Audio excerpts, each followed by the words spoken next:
94-nji rete 95-nji ýylyň 14-nji rete maani namazy düşünüp okumakyň hakynda. Elhamdülillahi rabbil alamin.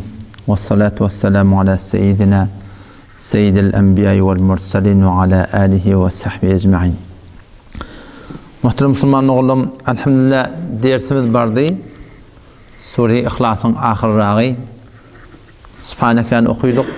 Auzu billahi bismillah'ni aydyp alhym okuyduk. Arada bismillah'ni aytmaklyk mustahap boldy. Ondan sonra da inni kul huvallah geldik. Haýgatynda elin bağlap durmaklyk Allah Taala. Şu fakat Allah Taala onu doğrudur haç bir wagtda. Ahym mollan fiýle hormaty gawdat. Ýöne hiç bir insanyň öwünde elin bagly durmak dogry değil. Şu fakat Allah Taala'nın öwünde şeýit durmak dogry. Mufti Şefii rahmetullahi aleyh Cildi Mariful Kur'an'na Sünni Hanefi mezhebinin kadim qarny heftimde daha geçen ulemalarının Allame Cessas rahmetullahi aleyh galiben qarny heftiminki şondan şu naql edip ahym mollan tiýlejek bolsaň öwünden tursaň o bir wagtda sen aýtsam köşün bele görüp berseň eline wagtdan geýmin berseň birda desеň bular hemmesi tiýle hormat şonka şonu ilim madip tiýnelýär ilmiň tiýle gol haýgatynda onda bir hiç irat yok emma elini kavuşturmaklık fakat Allah Taala'nın öwüne layık. Adamların öwüne elini kavuşturmalardan. O zaman elini kavuşturmaklyň ödünde bir mana var da. Kimen desbesse, ketbesse men teň ihtiýarly diýen ýalak. Şoň gün biz öz zamamyzda biz iýmede, içmede, ýatmada, turmada, geýmede, öýt almada, toýat tutmada maş giymede, saçımızın modeline, oğlan çocuğumuza keyfe vermede, şoňa labasy medrese vermede, hatta şu maşyn motoryny intikap etmek istedi. Her bir zatda biz umumi Türkmen sahrada halka taktıracak edin. Halka at taktırmalı. Xiyabana çıkma olsa selleğin adını doğrulap, taçında bir sıyık olsa onu oturup bir beş onlara tuğunu taplap, kadimli gölüngülümüzde taslat baka. Hulasa şol ejrimizdir çıkmalılardan yola. Näme diýip? Şoň halka atdak ya. O da dogry zatdy. Emma kaş ki bizim şu kılık kaydedimiz Allah Taala bilen şeýle bolsamışdy. Ki biz 24 saat ýaşaýyşda 5 wagt namaz okuýat, güni adazygy 30 rekat namaz okuýat, elimiz gawşurypdys. Şol halka at taktyrmajak bolşumyz ýalak Allah Taala bilen şu form dogurdursak. Sadi rahmetullahi aleyh karha ba halq ari cümle rastı. Karha ba halq ari cümle rast. Halk bilen dost doğurca. Kepine kepletjekke. Keplendi de agdyndan tükürükle sesini hörüp at taktyrjakke. Hiç bir dadyň at taktyrjakkaden. Toy tutoňda da aýdan har kim bolamyn falanýdanmysyn at taktyrjakkaden. Ýatynda kişi gün halaf sünnetde bolsa halka at taktyrjakkaden. Mimançylyga bir dady gidende şoň hulasa şol tarafyň öňüne derhor hediýe bir zat eltip at taktyrjakdan karha ba halq ari jumla ras ba Huda tezwir hile keýlewas de Hudaý kadaňa beripdi şol teň akit ýanynda şo beripdi ba Huda tezwir hile keýlewas Hudaýa da galsa gany bolsa bolar beter gatyp bermelerdirmi olaqan bir galat fikri ýa berdigi fikri eşi. Fikir halkın eydinna. Halkıyka halk yaratdır. Fikir iyinin eydinna. İyilike Allah tebarek ve teala yarattır. To bende ani kadar bende ani diye. O zaman barayilin dertimi de. Yağımda şu hitap et. Şu her gün dua et Allah tebarek ve teala'dan. Tem burada da dua et yani. Bimarstane işin doğrulanmalı. Ol tert, bu tert. Edafalcak boldu, birda etjek boldu. Bir işe girecek boldu, ortaň partiýa etdi, hakyň ipdi. Bir tohum tijiň içinde taňa edip berjek bolýarlar. Ten gurjak bolýarlar, bir hatardan hatara galýarsyň. Şonna adam doga etdi. Allah tebarek we taala şu tamam teň daşdörde hilaf zatlar aýryp, şoň öwüne aýlanyp we her nähwi teň işin dogurlap gördi. Şundur bilemet yani. Tebaty kişi buradan doga etdi, miriçilik basyn gaýry mümkin da. Allah taşa gaýry mümkin zatlar wujudyndakiler mümkin edip teňki dogurlaýar. Algınma berginme akıl kabul etmeye doğruluğundan aslen doğa eda Allah'ta gümen etmeyenden doğruluya. Algıladım yüreğini yumuşat diye doğruluya. Yok müşkülatlar zindagide var. Şimdi Allah Tebarek ve Teala şu tamam şerait ki hilaf bizim alıp barayan tertibinde bizim işimi doğrulanmalı. Allah taşın doğruluya. Ama şol tamam öz mavaneleri ki bizim bende bolup gelmekliğinde işini doğrulama Allah taşın nefiyet diye qaytarıya idina doğrula koyuyor işini. Yani güya ki bizim muhalifinde durumda mübarizet ya Allah Teala. Bizim işini doğruluyor. Ama biz Hudaý Taala'nın mukabilindeki, dinin mukabilindeki durum zatla bilen mübarizet etmeyecek oluyor. O da Hudaý Taala ne mi diye? Ve izâ se'aleke ibâdî anni fe inni qarîb. Ve izâ se'aleke ibâdî ey Resul-i Huda. Her vakti ki senden sonra ibâdî benim bendelemden Allah Teala nerede? Ayet olur. Fe inni qarîb. Men yakınacak. Ucibu da'vete da'i idâ da'ani. Men icabet ettiyen, kabul ettiyen, dua ettiyen, yalvarıyanın icabetini ettiyen, şoň işin uğruna düşüyen, şoň işin doğrulayan, müşkülünü hel ettiyen ya Allah Teala. Ucibu da'vete da' dua ettiyen, dua edenle idâ da'ani. Men ucibu cevap veren şoň edipdir. Şoň müşkülünü hel ettiyen, şoň işin izinden ettiyen. Allah Teala kibarlardan paktanı, şoň işini öňünden doğrulayan, müşkülatlarını ref ettiyen, düşmanlarını tawiyan, müşkülatlarını hel ettiyen, miri şefa veren. Siz ne emedin diye atam Allah'ta. Felestecibûli diye. Siz de bana icabet edin da diye. Hem sonra ki metin işini öňünden ýörtýän, siz düşmanını öňünden ýörtýän, def etýän, müşkülatlarını aýyrýan, nahratlaryny aýyrýan, söýmeýän zatlaryny aýyrýan. Felestecibûli. Siz de bana icabet edin da, siz de men söýmeýän zatdan sowun, gawurmaýan zatdan aýyryn, düşmanlaryndan bile bolmaň, dogatlama bilen gujak goşun. Vel yu'minu bi diye. Bana muhlis olun diye Allah Teala. Vel yu'minu bi. Şunna tefsir Celal'ine koyduk. Mu'minat dedi halisat, muhlisat, halis. Vel yu'minu bana Allah muhlis olun dedi. La'allahum yerşudun. Umid baketet hidayet tabartına dedi Allah Teala. Oğlum şey yani bizden Allah Tebarek ve Teala şu bizim işimizi doğruluyor. Şu Zat-ı Mukaddes bizim işimizi onu örtüp veren zat şu. Oğlum biz hem şoň işini onu örtmeli. Evet bendegimizde bir de özünden bendegi kökelmeli. Kızılca gülleri Allah Tebarek ve Teala'nın karşı Kur'an-ı Sünnet'e mutabıkında özümüzden amal kökelmeli Müslüman doğan. Baraylarını Sure-i İhlas'ın idki gürünlerine kul ayet ey Resul-i Huda. Huvallahu ahad, şolallah yekta bi mesaldat. Allahu samad, Allah bi niyaz. Hiç kim muhtaç de. Lem yelid doğurmaptır. Ve lem yulad doğurulmaptır. Allah şeyle bir zat. Huvel evvelu evvellan bağmıştık. Kadim dediği bila bidayetun. Kadim evvellan bağ. Bila bidaye, iptida yok. Daimun bila nihaye. Hemişe de olacak. Huvel evvelu evvellan bağmıştık. Vel ahiru ahire sellim de olacak. Vel zahir. Kudreta görünüptü. Vel batın yani öz zatı görünen akyan. Şeyle bir zatı var. Evvellan bağmıştık. Hatsına çelim avval şu. Bir avvali ki şunun iptida yok. Ezelli dediği iptidatı yok diye. Ebed dediği intihadı yok diye. Halidine fiha ebede ne Kur'an'da? Yani hemişeki ebede. Ebed yani nihayet yok. O anı yok. Ezelli dediği Allah'ta ezelle ve ezel yani iptidatı yok. Ne form kanış Allah Teala? Şahıs zihni soruyor ya da. Allah Teala ne zat kaç? Hudaý Teala Kur'an'da şunu açıklap aydıptır öyle. Ayetul Kürsi la ta'khuduhu sine. Ömrük meklik şoňa yok. Ve la nawm, uklamaklık da şoňa yok. Näzir zat kanış o? Leyse kemitlihi şey. Hiç bir şoň ýalak dedi. Ne form kanış o? Ve la yuhituna bihi ilmedittir. Allah fesil ettir da her näze fikretmede Allah'ın näzirlerini bilmersiniz. Her näze fikretmede şu var.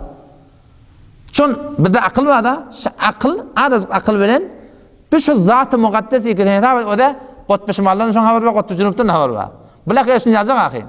Kehkeşan Raşidi ki bir şu Menzum-i Şemsidi yaşap yat, tabiqi ebel asmanına, şundan başı milyarta kehkeşan fakat tabiqi ebel asmanına var diye. O da tabiqi ebel asman şu adamatı bilen aylanıp doğuşu. Bizde bir şey yazak, Kure-i Zemin'in üstünden ketip yat. Kure-i Zemin şu fakat Kehkeşan Raşid'in ödüsünde şu külle mescidi derzler tutsan şayetçe bir kılın ucu alacak boldun. Biz şunu oňuşman gelip geldi. Tetap edin şu aňyrda bar ahim ayva günma. Günün ödi 1 milyon 800.000 beraber kore zemin. Tefa 1 milyon 1 dose çarpan 1 milyon tanjak kodan eňen ýalar gümänim. 1 milyon 1 dose tanjak kodan. 1 milyon 800.000 beraber kore zemin şu jagat gün tabiği çağırma asmanı diye şınyacak kottu. Bundan maşa milyonha gün ma diye. Ki bu jagat gün onlara hissat dedi. Şu bir zat-ı keşinin hemmetini taklaptu, elam ediptir. Ve la yauduhu hifzuhuma.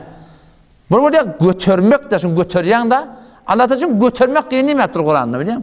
Ve la yauduhu hifzuhuma. Şunu hifzetmek diýen edipdir şoňa.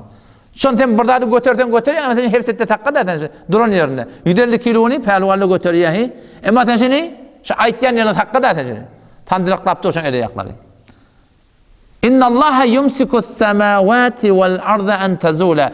Bişek Allah Teala şol zati ki asmanlar yer taklıya taymaklığından, ölmesinden çıkmaklığından. Ve la in zalata farazen eger tayata in emsakahuma min ahadin min ba'd. Şol zatı mukaddesten başa takacak yok. Oğlum ne yaparım ka? Onda ne yaparımlık yok. Haberekallah. Bes Allahu ekber. Allahu ekber şey dedi. Hudaya lokan her bir zattan lokan. Fikirden, hıyaldan, gümänden hem zattan göndür. Fakat şon kudretini görüp heyran galýardım. Kudretini görüp heyran galýardım. Otam şon zatı mukaddes öýde Kur'an'da aýdypdyr. Ve la yuhituna bihi ilme. Siz ne yaparyny bilmeýärsiňiz. Sadi rahmetullahi bir beyt şer başlada. O diýär da khirat gar sohan bergozine tami adam akıl bilen keplemeli. Akıl bilen keplemeli zaten. Khirat gar sohan bergozine tami hamara gozine kebine tami. İnsan görýän zaten köpep bilýär. Teşe hawadan kepede. Hawa ne zatka? Ine bağlığını sabit et de. Nerede sabit edeceksin seni? O bağ da inerek yap. Nerede sabit edeceksin seni? Akıllan göğünde de açırlar. Namanı mikroskop bilen bırdatlarını görüptür de ki bırdatları. O da Allah bile neyemi görüldüğün heni. O da yerin ortada yaşayılan koyuyor, ısıtmamış tipti oldu. Şon zatı mukaddesin, o tam şon tanımaklığa, şon ödüne fikretmeliler sahabala gelip Peygamber Aleyhisselam'ın yanına şundan telim attırlar. Nebi Aleyhisselam öten son aydan kepler geçti. Peygamber bunun bariyaka sahabala görüyor, guruna da otuyorlar. O ne hemen hakkında guruna tiyatın? Ya Resulallah Allah'ın kudretine fikret dedi. Allah Teala'nın kudretine fikret diyet. Peygamber'in rahmet etti diye la tetefekkeru fillah bel tefekkeru fi ayatillah. Allah fikretmeyin dedi. Allah Teala fikretmeyin, Allah Teala'nın kudretine fikredin dedi. O her vakti her zaman adamlar bolupdur. Kur'an'da size geldi. Musa Aleyhisselam'ın kavminden bolupdur. Adamlar ki biz Allah'ını görmesek biz iman edecek etmedi. Ve iz kultum ya Musa len nu'mine lek yatla ol vaktini ki ayettiler Beni İsrailler. Ve iz kultum ya Musa ey Musa len nu'mine lek hergiz biz sana iman edecek ki ne etmeli sana? Hatta nerallaha cehre Allah'ını aşkara biz görmesek bir iman edecek dedi. Fe akhadathumus saika Allah'ın kahra kadar gelip defeden bir yıldırmayı vertir hemmenine dürke vertir. Toram yine falan değil ettir şoları. Şey diyen adamlar da boluptur. Hemçinani ki Musa Aleyhisselam bir şevk-i muhabbe adam birbirine kepleşende, tülhüme kepleşen, o da qavudap bolsa, qavadam bolsa, yetihtabet birbirine namzet boluptur ne? Awal balaqim daştan görüptür, soram namzet boluptur, soram SMS'i yerden kepleşmeyene varsa sonra göretin geliyor da. Bila teşbih, Allah Tebarek ve Teala Musa Aleyhisselam kepleşeye, ta ahir Musa Aleyhisselam göretin geliyor diye ya Allah. Rabbi arini ileyk ya Rabbi Allah'ım kokosene mamamı göretin iptir. Bu göreyimmesen ya Allah nedir zaten? O ham Allah Teala'nın sonra fet geliyor. Kellen tarani ey Musa sen bulay yanın bolmaya. Bu dünyada Allah Teala'nın görüp bolmaya. Velakin inzur ilal cebel. Ey Musa sen dağı oda dedi. Bir dağ var o lokon dağ. Fe in istakarra mekanehu. Eğer şu dağ zıdap durup bilse fesevfe terani petimmin görüp bilirdim. Felemma tecella rabbuhu lil cebel. Ol vakti ki Musa'nın Rabbi Allah Teala, bizim Rabbimiz de Allah Teala şol dağa tecelli etti diye cealehu dekka dağ rizde darga kaydı diye. Ve karra Musa sa'iqa. Musa Aleyhisselam şu dağın çarşıp görkürsün oraya cin arkan önüne tuttur. Bir vakti hoşa geldi. Ya Allah inni topta ileyk men tövbe ya Rabbi beyle vurdattan dedi. Allah Teala şeyle bir zat. Şu günün öğri, şu zagat. Şunu göderttirip bana gözünde şıp var ya. Şu zagat öğredi, şu zagat. Allah şu bir zat ki nurus semavati vel ard. Asman yerde nämede hidayet ba, şu asman hidayetini hem beşondan. Şeýle bir zat ki akıllan, fikirden, vehmden, gümänden goýanda mella tarahul uyun, gözler görüp bilmeýäni, we la tukhalitu zunun, akıllan, vehmden, gümänden goýanda, we la yasifuhul wasifun, wasfet ýerler, tarif etýärler, öwýärler, öwüp tökedip biljekke, we la yaghşad dawair, alem cehennem bolup duran zatlar Allah'ın farkyna da. Ve la tugayyiru havadis bolup duran ýagdaýlar Allah Taala hiç bir zatny ütjetmeýär. Şeýle bir zat ki hemme da şoňalda biziň de Hudaýymyz şo. Bizi ýokdan bar edip dur şo. Otam Allah tebarek we taala şony bize rahmet etdi Kur'an'na. Meňe näçe bilmersiňiz? Siz oýlanyň diýe öz bolup bersiňiz dedi. Am iman diýerleri şu görünmeýän ýatan zatlary ananmaly. Şoňa kıyamet badan, kıyam ölüňden diýilmeli diýe. Diýilmekde kıyamet diýilmeli. O dünya gidip gelene yok. Birçe peygamberimiz gidip gelipdir, sahabalar getiripdir. Cennette görüpdir, cehennemde görüpdir. Başka göreni yoksun.